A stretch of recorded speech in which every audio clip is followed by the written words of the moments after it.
2014년 봄 장로들과 책임 형제들을 위한 국제훈련. 새 예루살렘에 나타나 있는 그리스도인의 생활과 교회 생활의 여러 방면들. 1주 개요. 하나님과 어린 양의 보좌와 생명수의 강과 생명나무.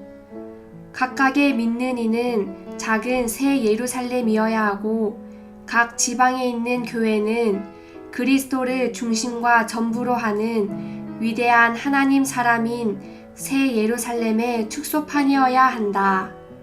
영원의 이상은 새 예루살렘에 대한 이상이다. 영원의 생활은 새 예루살렘을 살아 나타내는 것이다. 영원의 일은 새 예루살렘을 이루어내는 것이다. 하나님은 사람의 마음속에 영원을 두셨다. 영원은 하나님께서 심으신 목적의식이고 이 목적의식은 역대로 작용해 왔는데 오직 하나님 외에는 해 아래 그 무엇도 이 목적의식을 만족시킬 수 없다. 하나님은 그분의 형상대로 사람을 창조하셨고 사람 안에 하나님을 받아들이고 담을 수 있는 영을 만드셨다. 이것에 더하여 하나님은 사람의 마음속에 영원, 곧 영원한 것에 대한 열망을 두셨는데 이것은 사람이 영원한 분이신 하나님을 추구하도록 하시려는 것이다. 따라서 일시적인 것들은 결코 사람을 만족시킬 수 없다. 오직 영원하신 하나님이신 그리스도만이 사람의 마음속 깊은 곳에 있는 목적의식을 만족시킬 수 있다. 그리스도의 이름은 우리와 함께 하시는 하나님을 의미하는 임마누엘이다. 사실상 신약 전체의 내용이 임마누엘이다. 그리고 그리스도 안에 모든 믿는 이들은 그리스도의 지체들로서 이 위대한 임마누엘, 곧 단체적인 그리스도의 일부이다. 임마누엘의 표징은 새 예루살렘으로 완결되는데 이 새 예루살렘은 임마누엘의 집대성, 곧 우리와 함께 하시는 하나님의 총체이다. 새 예루살렘에서 하나님의 권위의 중심은 하나님과 어린 양의 보좌이다. 한 나라의 중심은 중앙정부가 위치해 있는 수도이다. 새 예루살렘에도 중심이 있는데 이 중심은 바로 우리의 구속하시는 하나님의 보좌, 곧 하나님과 어린 양의 보좌이다. 하나님과 어린 양의 보좌는 하나님과 어린 양 모두를 위한 한 보좌가 있다는 것을 보여주는데 이것은 하나님과 어린 양께서 한 분, 곧 어린 양 하나님이신 구속하시는 하나님이신 것을 가리킨다. 바로 이러한 하나님의 보좌로부터 우리의 공급과 만족을 위해 생명수의 강이 흘러나온다. 이것은 삼일 하나님, 곧 하나님과 어린 양과 생명수로 상징되신 그 영께서 어떻게 영원토록 그분의 머리의 권위 아래서 그분 자신을 그분의 구속받은 사람들 안으로 분배하시는지를 묘사해 준다. 하나님은 우리의 창조주이시고 어린 양은 우리의 구속자이시며 그 영은 우리를 거듭나게 하신 분이시다.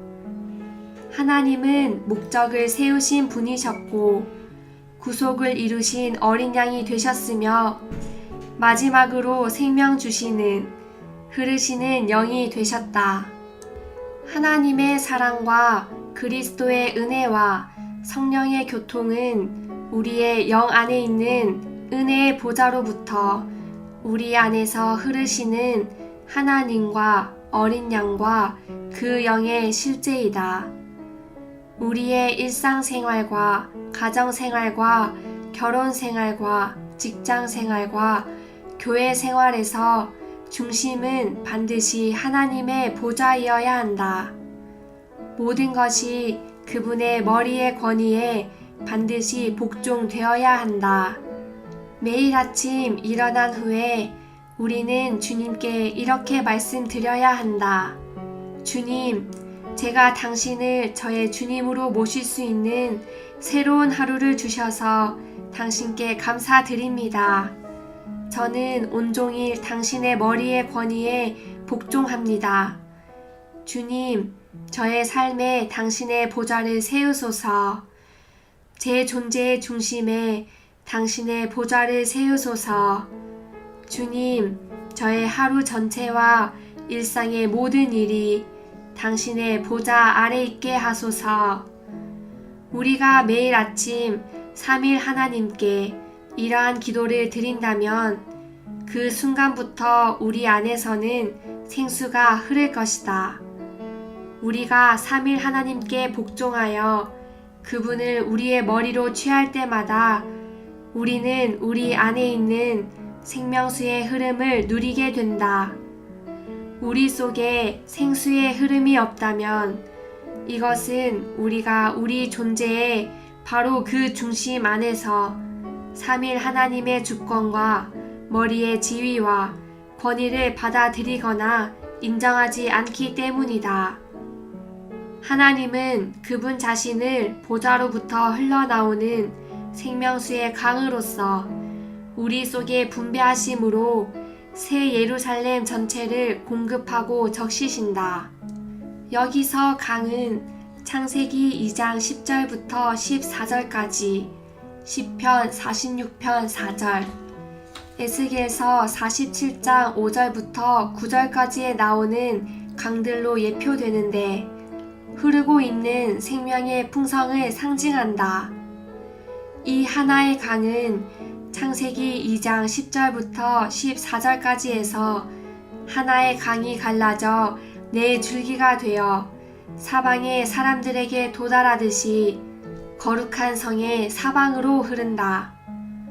요한복음 7장 38절에서 가리키는 것처럼 풍성을 지닌 이 하나의 강은 우리가 하나님의 생명의 영의 풍성을 여러 방면에서 체험할 때에 많은 강들이 된다.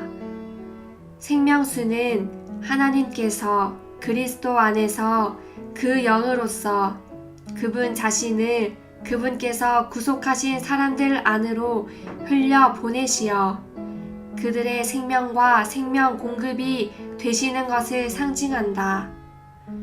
이것은 갈라진 반석에서 나온 물로 예표되었고 창에 찔린 주 예수님의 옆구리에서 흘러나온 물로 상징된다.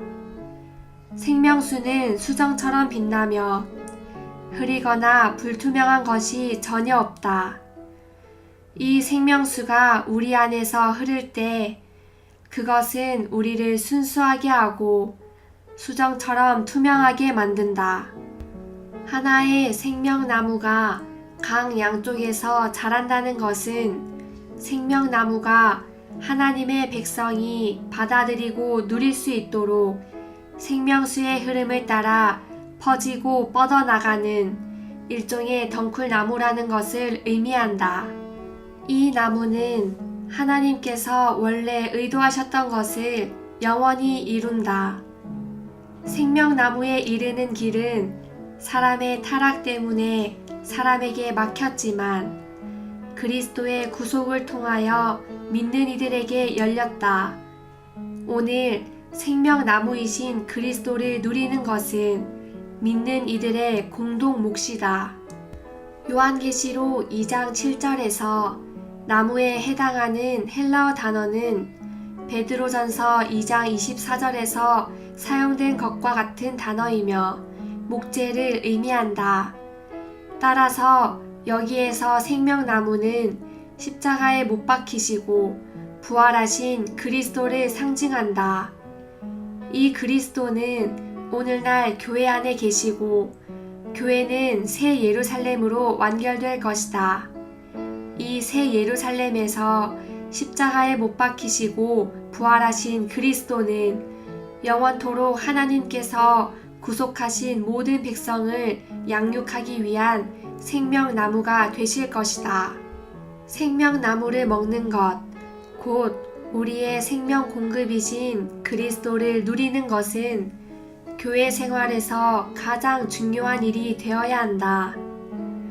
합당한 교회 생활과 교회 생활의 회복을 위하여, 다시 말하면 그리스도인의 생활 속에서 합당하게 성장하기 위하여 우리에게 필요한 것은 다만 가르침들을 지적으로 이해하는 것이 아니라 우리의 영 안에서 생명나무, 곧 생명의 떡이신 주님을 먹는 것이다.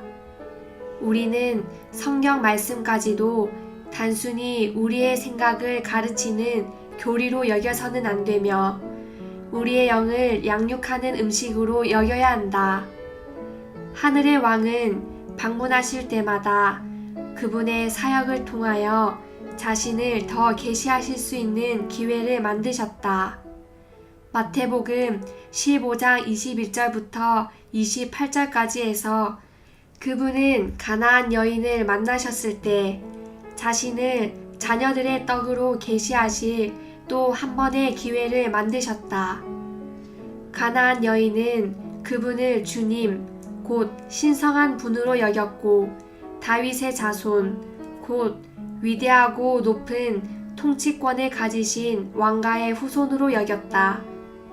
그러나 그분은 그녀에게 자신을 먹기 좋은 작은 떡으로 계시하셨다.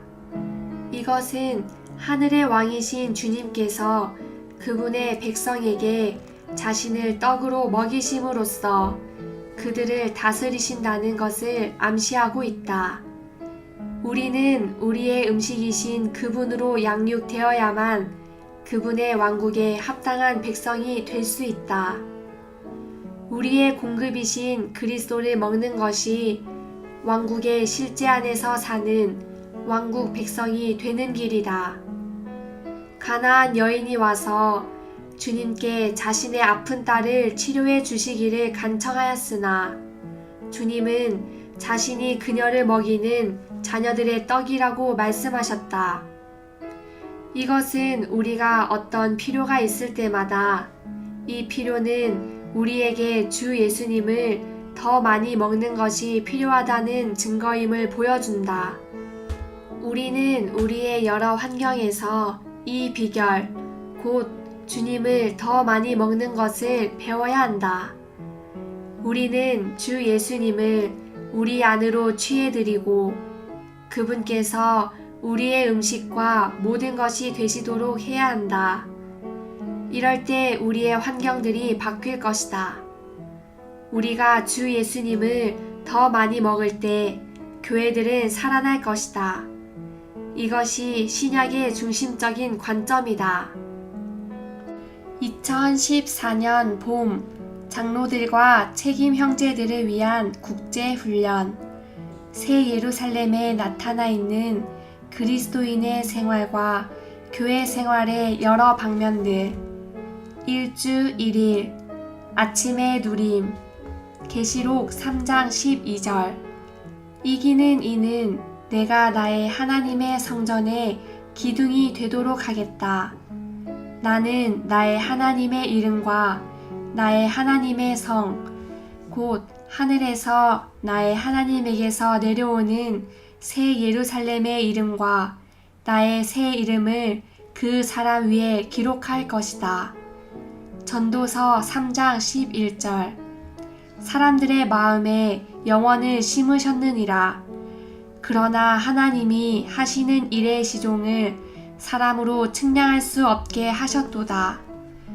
우리가 새 예루살렘에 관한 완전한 기록 안에 들어갈 때 새 예루살렘이 전적으로 삼일 하나님에 관한 우리의 개인적인 체험과 관련된 것이라는 것을 자연스럽게 이해할 것이다.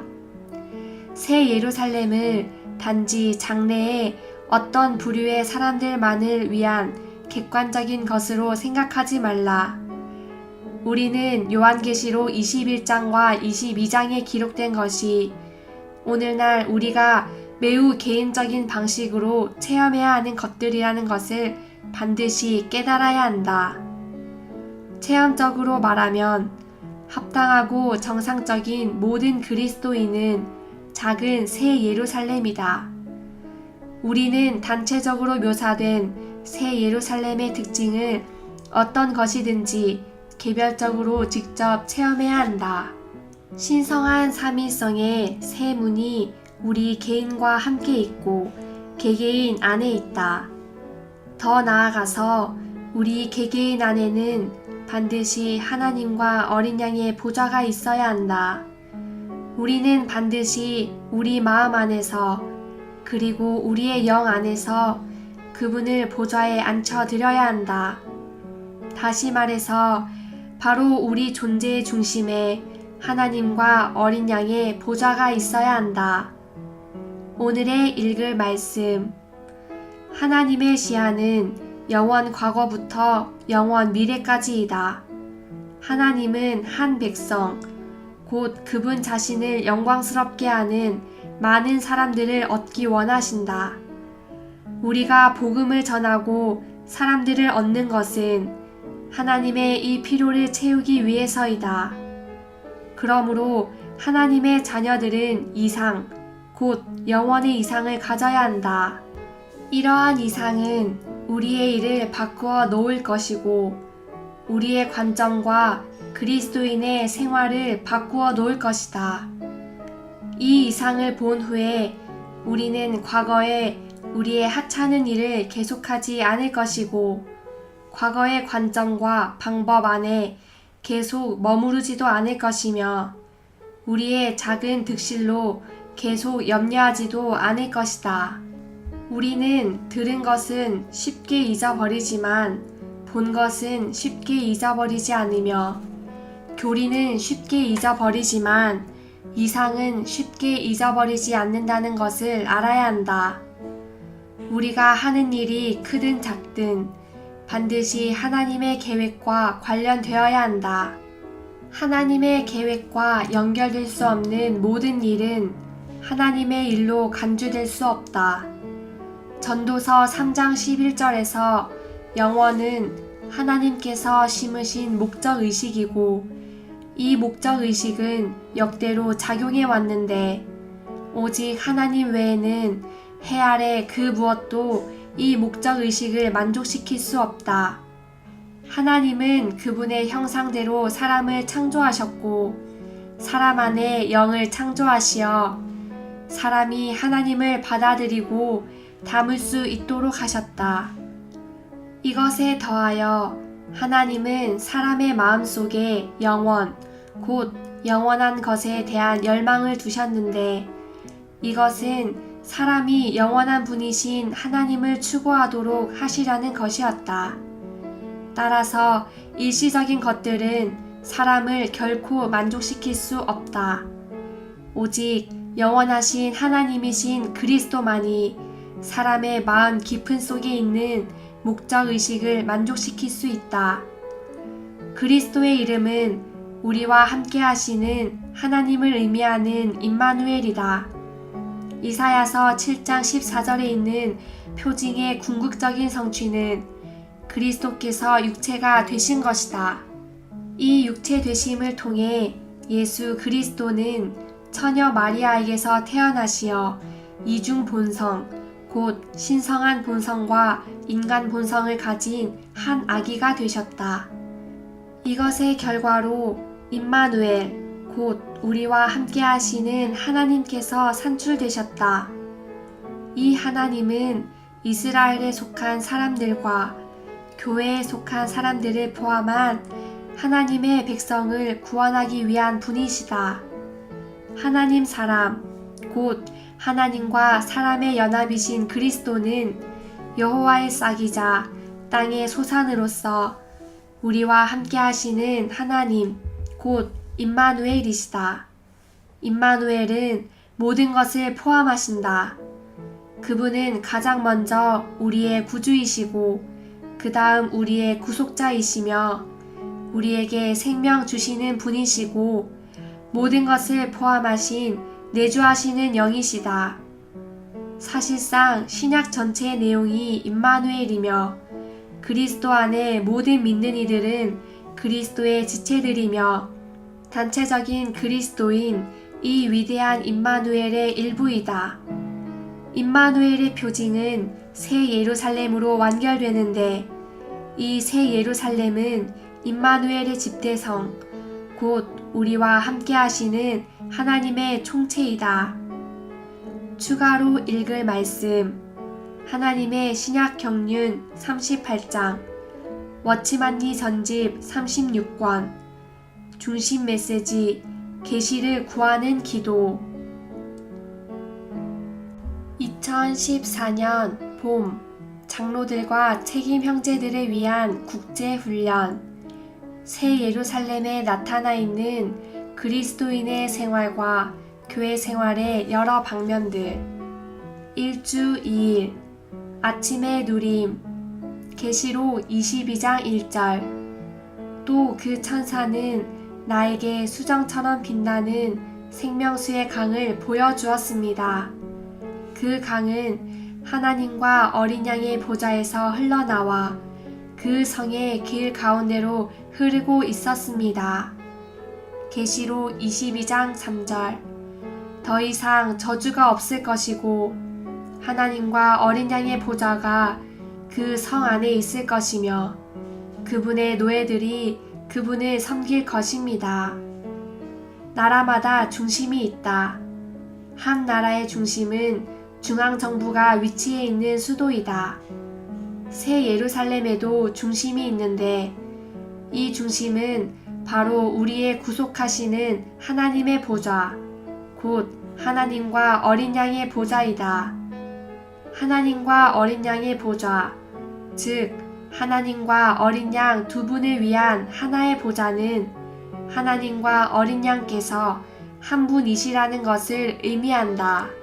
그분은 어린 양 하나님, 구속하시는 하나님, 하나님 구속자이시다.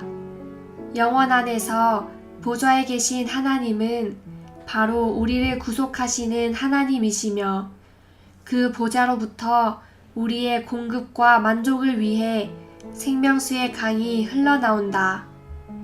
이것은 삼일 하나님, 곧 하나님과 어린 양과 생명수로 상징되신 그 영께서 어떻게 영원토록 그분의 머리의 권위 아래서 그분 자신을 구속받은 사람들 안으로 분배하시는지를 묘사해 준다. 오늘의 읽을 말씀, 요한계시록 22장에서 우리는 하나님과 어린 양께서 앉아 계시는 한 보좌를 본다. 나는 보좌들이라고 말하지 않고 한 보좌라고 말하였다. 왜냐하면 하나님과 어린 양은 둘이 아니라 하나이시기 때문이다. 어린 양은 등이시고 하나님은 그분 안에 있는 빛이시다. 보좌로부터 생명수의 강이 나온다. 하나님은 창조주를 의미하고 어린 양은 보좌에 앉아 계신 구속자를 의미한다. 보좌에 앉아 계신 이 하나님과 어린 양에게서 거듭나게 하는 분이신 그 영을 상징하는 생명수의 강이 흘러나온다. 하나님은 창조하셨고 어린 양은 구속하셨으며 흐르는 영은 거듭나게 하신다. 여러분은 죄인들에게 바로 지금 그들의 창조주이신 하나님과 그들의 구속자이신 어린 양과 그들을 거듭나게 하는 분이신 생수, 곧 그 영을 누릴 수 있다고 알려주어야 한다. 그들은 거듭나게 될 것이고 그들의 거듭남은 이 놀랍고 풍성하며 기묘한 누림 안으로 들어가는 입구일 것이다. 나는 죄인들도 이해할 수 있다고 믿는다. 우리가 이러한 것들을 요리한다면 우리는 새 예루살렘을 최상의 복음으로 제시할 수 있다. 두 개의 보좌, 곧 하나님을 위한 보좌와 어린 양을 위한 또 하나의 보좌가 있는 것이 아니라는 것을 주의하라. 기독교에서 사용되는 전통적인 용어들에 따르면 하나님과 어린 양을 언급했다는 것은 구분되는 두 인격인 하나님과 어린 양이 하나의 보좌 위에 앉아 있다는 뜻이다. 어떻게 하나님과 어린 양이 하나의 보좌 위에 앉아 계실 수 있는가? 그분들은 나란히 앉아 계신가? 요한계시록 21장 23절에서 우리는 이 질문들에 대한 올바른 답의 실마리를 찾아볼 수 있다. 이 구절에서 하나님은 빛에 비유되시고 어린 양은 등에 비유되신다. 빛과 등은 분리될 수 없으며 나란히 서 있을 수도 없다. 오히려 빛은 등 안에서 밖으로 비추어 나온다. 그러므로 빛이신 하나님은 등이신 어린 양 안에 계신다. 하나님과 어린 양은 나란히 앉아 계시는 것이 아니라 바로 하나님 자신이 등이신 어린 양 안에 계시면서 그분을 통해 비추어 나오시는 것이다. 두 분이 한 보좌에 앉아 계신다는 사실은 그분들께서 두 분이 아니라 한 분이시라는 것을 가리킨다. 보좌에 계신 분은 창조하신 하나님이신 동시에 구속하신 어린 양이시다. 그러므로 우리는 그분을 어린 양 하나님이라고 부를 수 있다. 이것은 그분께서 구속하시는 하나님이시라는 뜻이다. 이 구속하시는 하나님은 그분의 행정의 보좌 위에 계시는데 이것은 그분이 자신을 구속받은 모든 사람들 안으로 분배하시기 위한 것이다. 우리 그리스도인의 체험에 있어서 목적을 세우신 분과 구속하신 분의 보좌가 유일한 항목이 되어야 한다. 이러한 보좌가 우리의 온 존재 안에 세워져야 하며 이것이 우리 그리스도인 생활의 중심이 되어야 한다. 이것은 우리가 목적을 세우신 하나님과 우리를 구속하신 그리스도를 우리의 머리와 주님과 권위로 받아들이려 하는 것을 뜻한다. 우리는 이러한 머리의 권위에 기꺼이 복종해야 한다. 우리는 그분을 주님으로 경배하고 그분을 우리의 권위로 취한다. 우리는 우리의 존재 안에서 그리고 우리 그리스도인 생활 안에서 그분을 보좌에 앉혀드린다. 추가로 읽을 말씀 장로훈련 2장 6장 2014년 봄 장로들과 책임 형제들을 위한 국제훈련 새 예루살렘에 나타나 있는 그리스도인의 생활과 교회 생활의 여러 방면들 1주 3일 아침의 누림 고린도후서 13장 14절 주 예수 그리스도의 은혜와 하나님의 사랑과 성령의 교통이 여러분 모두와 함께하기를 바랍니다. 히브리서 4장 16절 그러므로 우리가 긍휼을 받고 은혜를 입어서 때맞추어 도움을 얻기 위하여 은혜의 보좌 앞에 담대히 나아갑시다. 우리 그리스도인 생활에서 중심은 하나님과 어린 양의 보좌이다. 우리는 여기에서 자신을 위해 살고 있는 것이 아니다. 우리는 하나님의 목적을 성취하기 위하여, 즉 그리스도께서 성취하신 것들을 수행하기 위하여 살고 존재하고 있다. 그러므로 우리는 머리의 권위와 집의 권위를 갖고 보좌에 앉으신 분을 체험하며 그 권위에 우리 자신을 복종시킨다. 우리의 일상생활에서, 우리의 가정생활에서, 우리의 결혼생활에서, 우리의 직장생활에서, 우리의 교회생활에서 그 중심은 반드시 하나님의 보좌이어야 한다. 모든 것이 그분의 머리의 권위에 복종되어야 한다. 우리 모두는 이 머리의 권위에 자신을 복종시키려 할 때마다 즉시 하나님의 풍성으로 충만한 무언가가 우리 안에서 흐르는 것을 느끼고 체험했다. 이것이 우리의 존재의 생명과 생명 공급과 모든 것이 되시는 삼일 하나님의 흐름이다.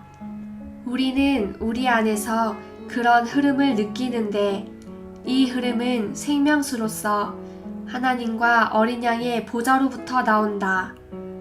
오늘의 읽을 말씀 요한계시록 22장 1절에서 우리는 신성한 삼위성의 흐름, 즉 하나님과 어린 양과 생명수를 본다.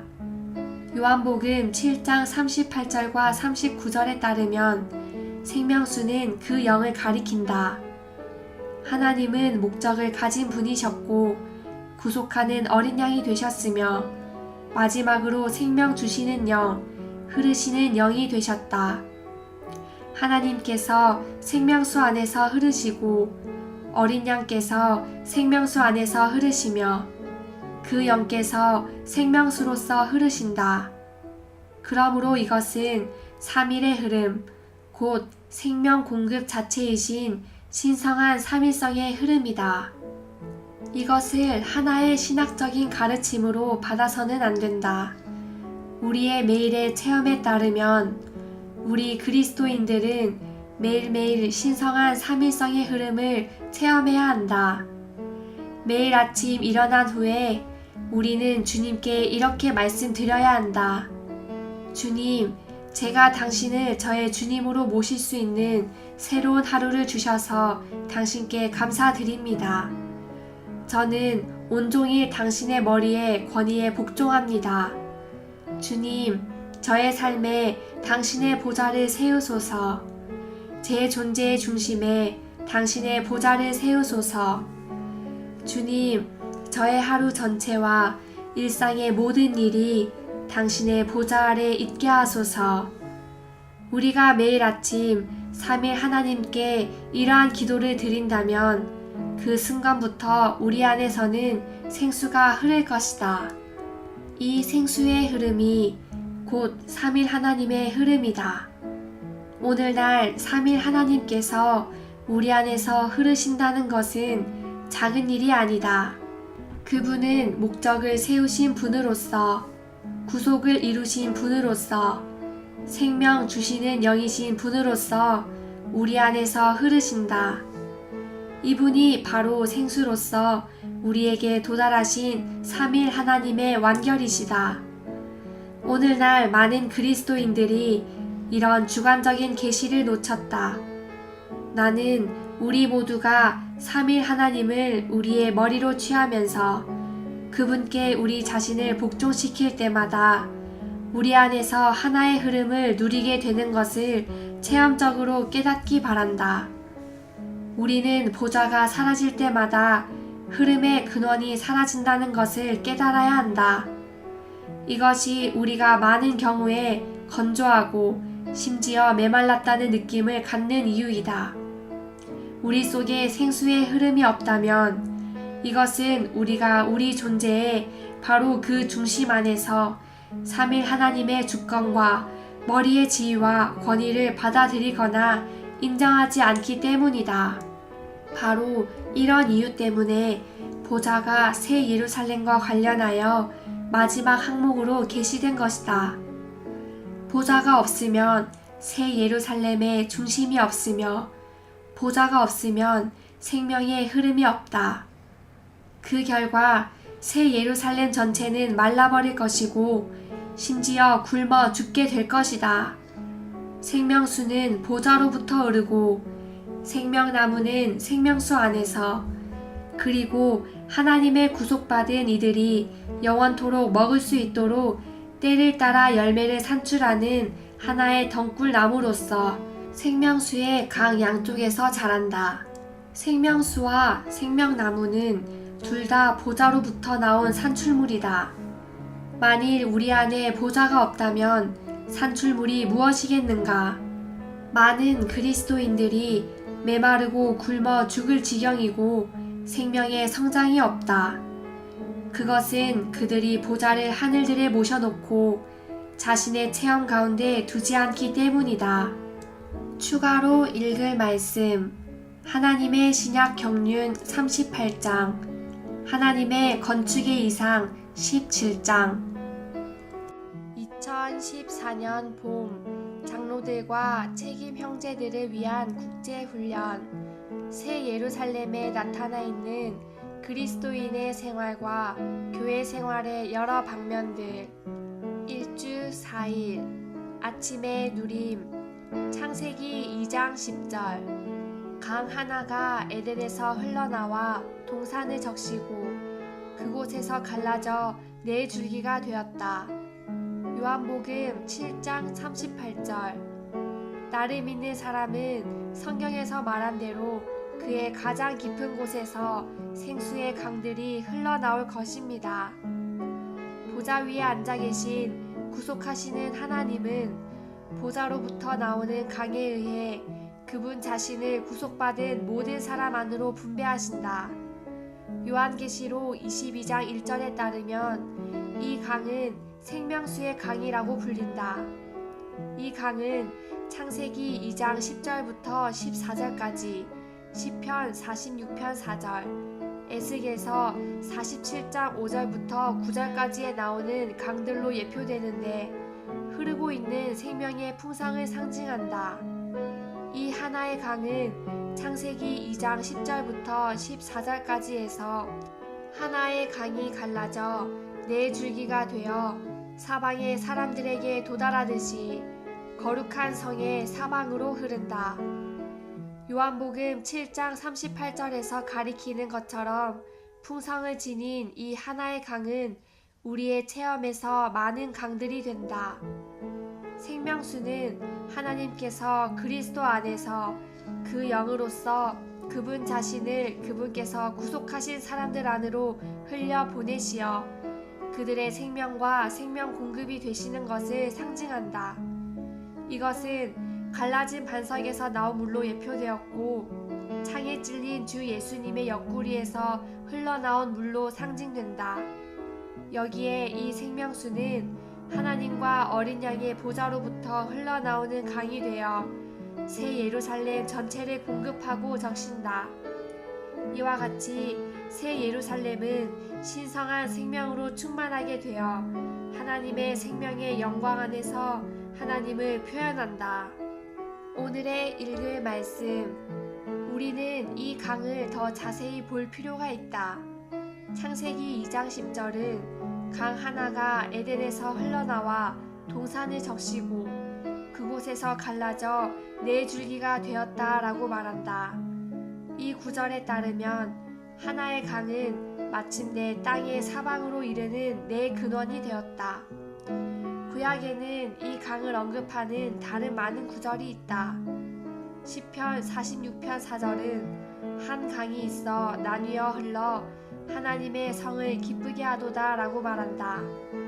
에스겔서 47장에서는 집의 문지방에서 흘러나오는 물이 헤엄칠 만한 물이요 사람이 능히 건너지 못할 강이 되었다고 말하고, 같은 장 9절은 이 강물이 이르는 곳마다 번성하는 모든 생물이 살고 라고 말한다. 이 강은 또한 신약에서도 언급된다.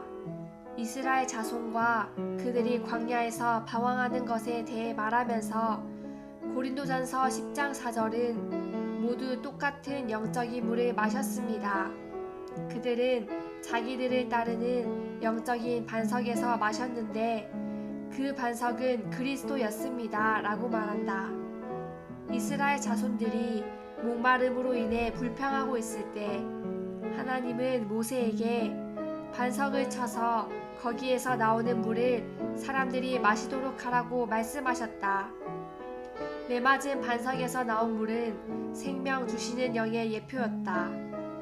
주 예수님은 요한복음에서 이 영에 대해 말씀하셨다.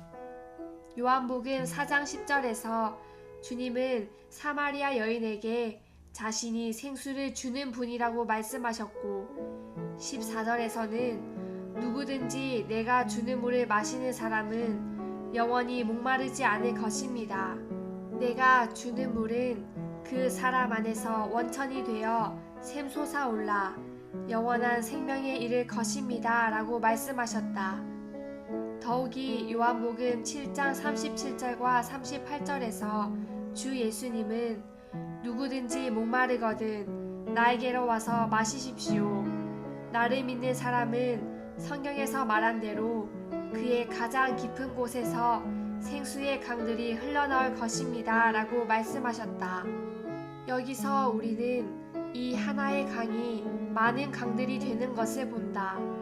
생수의 강들은 유일한 생명수의 강의 여러 방면, 곧 하나님의 생명의 영의 여러 방면의 많은 흐름이다.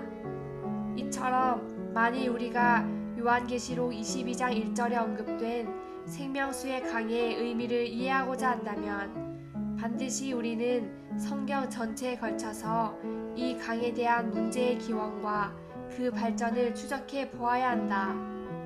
요한계시록 22장 1절은 또한 생명수의 강이 수정같이 맑다고 말한다. 생명수가 수정처럼 맑다는 사실은 그것이 흐리거나 불투명하지 않다는 뜻이다. 이 생명수가 우리 안에서 흐를 때 그것은 우리를 순수하게 하고 수정처럼 투명하게 만든다. 우리 속에 있는 생명의 흐름보다 더 깨끗한 것은 아무것도 없다. 우리가 신성한 생명의 내적 규제에 아멘할 때마다 우리는 힘을 얻고 적셔지고 신선해질 뿐 아니라 수정처럼 맑게 된다. 우리는 한 가지 항목에 관해서 투명할 뿐 아니라 사실상 모든 것에 관해서도 투명할 것이다. 추가로 읽을 말씀 요한계시록 라이프 스터디 65장 2014년 봄 장로들과 책임 형제들을 위한 국제훈련 새 예루살렘에 나타나 있는 그리스도인의 생활과 교회 생활의 여러 방면들 일주 5일 아침의 누림 계시록 22장 2절 강의 이쪽과 저쪽에 생명나무가 있어서 12번 열매를 맺는데 달마다 열매를 맺었습니다. 그 나무의 잎들은 민족들을 치료하기 위해 있었습니다. 히브리서 10장 20절 예수님은 휘장 곧 그분의 육체를 통해서 우리를 위하여 새롭고 살아있는 길을 열어 놓으셨습니다. 하나의 생명나무가 강 양쪽에서 자란다는 것은 생명나무가 하나님의 백성이 받아들이고 누릴 수 있도록 생명수의 흐름을 따라 퍼지고 뻗어나가는 일종의 덩굴나무라는 것을 의미한다. 이 나무는 하나님께서 원래 의도하셨던 것을 영원히 이룬다. 생명나무에 이르는 길은 사람의 타락 때문에 사람에게 막혔지만 그리스도의 구속을 통하여 믿는 이들에게 열렸다. 오늘 생명나무이신 그리스도를 누리는 것은 믿는 이들의 공동 몫이다. 천년왕국에서 이기는 믿는 이들은 생명나무이신 그리스도를 그들의 보상으로 누릴 것이다. 결국 새하늘과 새 땅에서 하나님의 구속받은 모든 이들은 생명나무이신 그리스도를 그들의 영원한 몫으로 영원토록 누릴 것이다. 요한계시록 2장 7절에서 나무에 해당하는 헬라어 단어는 베드로전서 2장 24절에서 사용된 것과 같은 단어이며 목재를 의미한다. 이것은 일반적으로 나무를 말할 때 사용되는 단어가 아니다. 성경에서 생명나무는 항상 그리스도를 의미하는데 이 그리스도는 하나님의 모든 풍성의 체현이신 분으로서 우리의 양식이 되신다.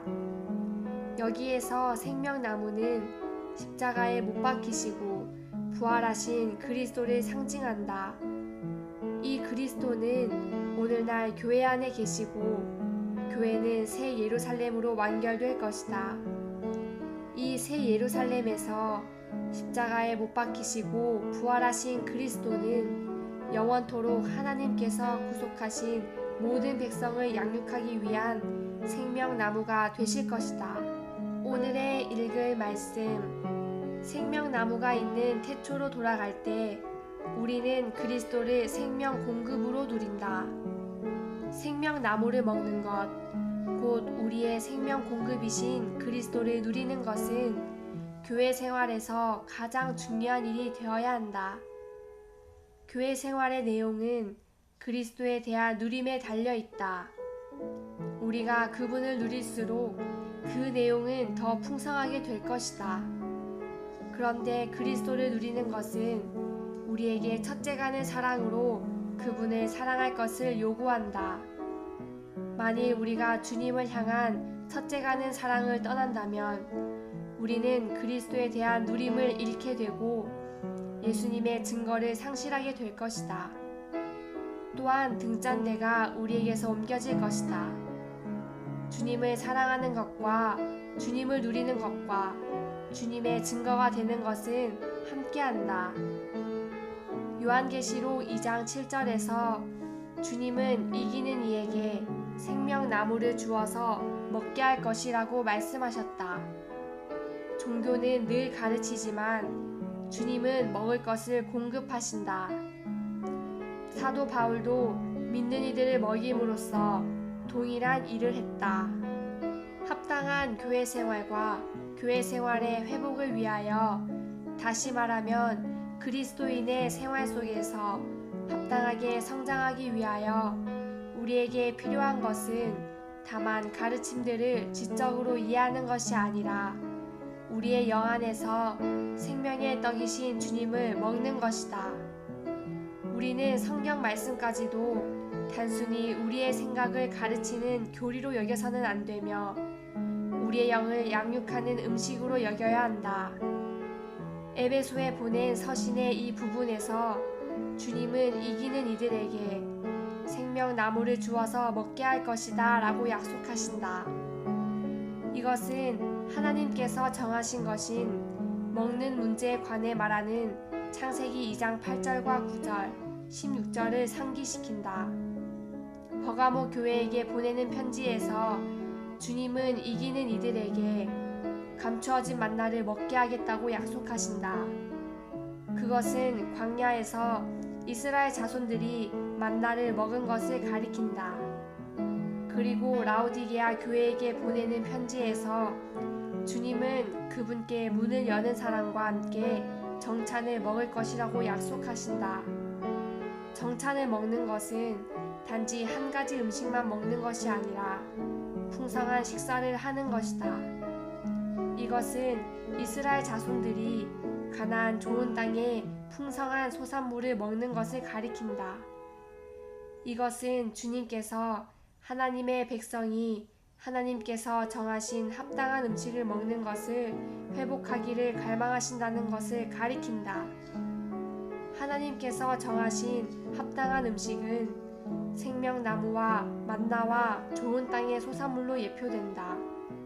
이 모든 것은 우리에게 음식이 되시는 그리스도의 다양한 방면을 보여주는 예표이다.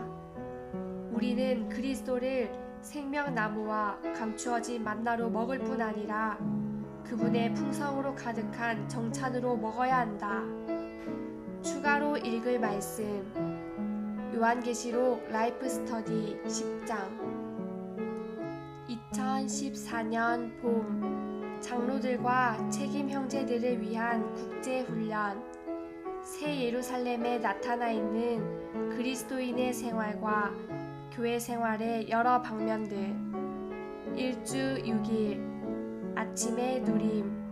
마태복음 15장 26절에서 27절. 예수님께서 자녀들의 떡을 가져다가 개들에게 던져주는 것은 좋지 않습니다 라고 대답하시니 그 여인이 말하였다. 주님, 그렇습니다. 그러나 개들도 제 주인의 상에서 떨어지는 부스러기를 먹습니다. 하늘의 왕은 방문하실 때마다 그분의 사역을 통하여 자신을 더 계시하실 수 있는 기회를 만드셨다.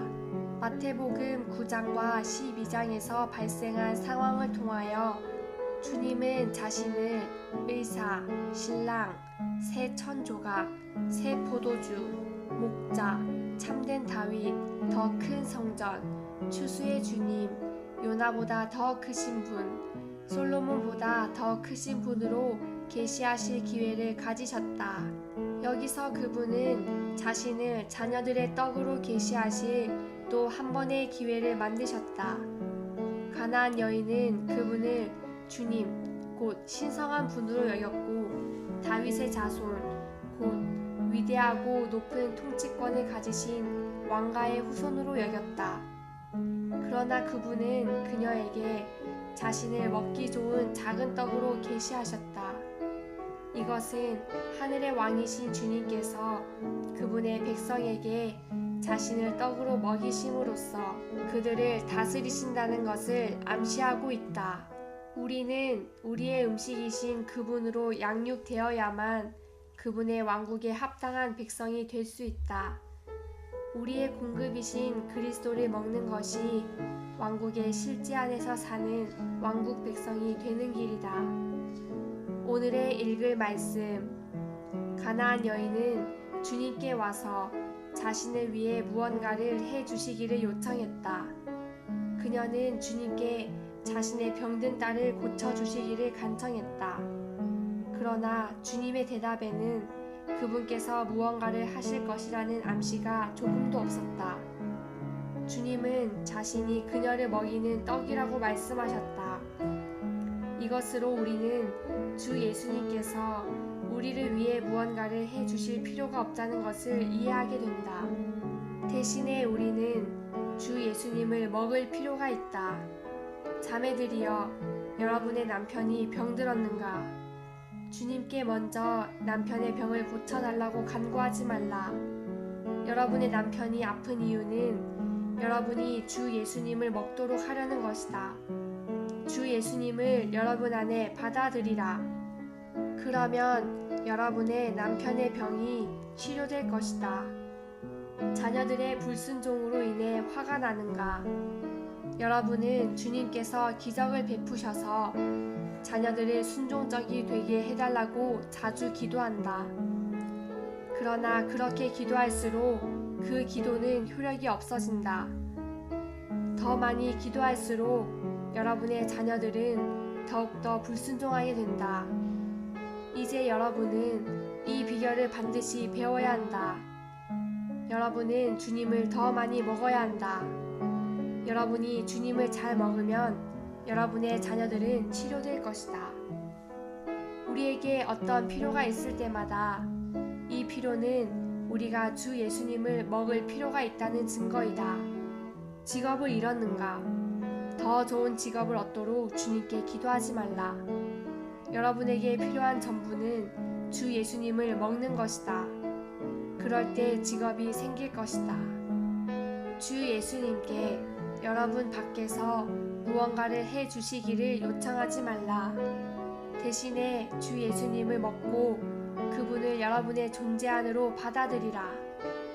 각 지방의 장로들은 신실하게 교회를 돌보고 교회를 마음에 품고 교회가 전진하기를 간절히 바라고 있다. 교회를 위해 염려하는 것은 좋지만 효과는 없다. 주님께 교회를 잘 돌보도록 여러분을 도와달라고 간구하지 말라. 여러분은 돌이켜서 주 예수님을 몇 차례 먹어야 한다. 여러분이 주 예수님을 더 많이 먹을 때 교회는 살아날 것이다. 이것이 신약에 있는 중심적인 관점이다. 주님은 우리를 위해 일하시기 위해서가 아니라 우리를 먹이시기 위해서 오셨다. 마태복음 15장에서 가나안 여인은 주 예수님께 자신의 병든 딸을 치료해 주기를 간청했지만 주님은 사실상 이렇게 대답하셨다. 나에게 그대를 위해 소처럼 땅을 갈아주기를 부탁하지 마십시오. 나는 그대가 먹을 수 있는 부스러기입니다. 그대의 딸이 아프든지 건강하든지 다만 나를 먹으십시오. 나를 먹으면 그대의 딸이 치료될 것입니다. 형제 자매들이여, 여러분의 가정생활에 문제가 있는 것은 여러분이 예수님을 먹지 않기 때문이다. 아내들이 예수님을 먹을 때 남편들은 더 훌륭하게 변할 것이고 남편들이 예수님을 먹을 때 아내들은 더 훌륭하게 변할 것이다. 자녀들이 예수님을 먹으면 부모님이 더 이상 문제가 되지 않는다. 부모들이 주 예수님을 먹으면 자녀들이 전환된다. 여러분은 주 예수님을 여러분 안에 받아들이고 그분을 여러분의 생명과 음식과 모든 것이 되시게 하라. 그러면 여러분의 환경이 바뀔 것이다. 사실상 여러분은 환경이 좋은지 나쁜지 관심할 필요가 없다. 우리는 다만 주님을 먹고 누리는 것만을 관심해야 한다. 주님은 여러분이 먹기 위한 분이시다. 여러분은 먼저 상 아래에서 먹었고 잠시 후면 상에 있는 것을 먹을 것이다. 이방인 개들이 그리스도를 먹으면 하나님의 자녀들이 된다. 추가로 읽을 말씀, 주님을 먹음, 영문판 2장.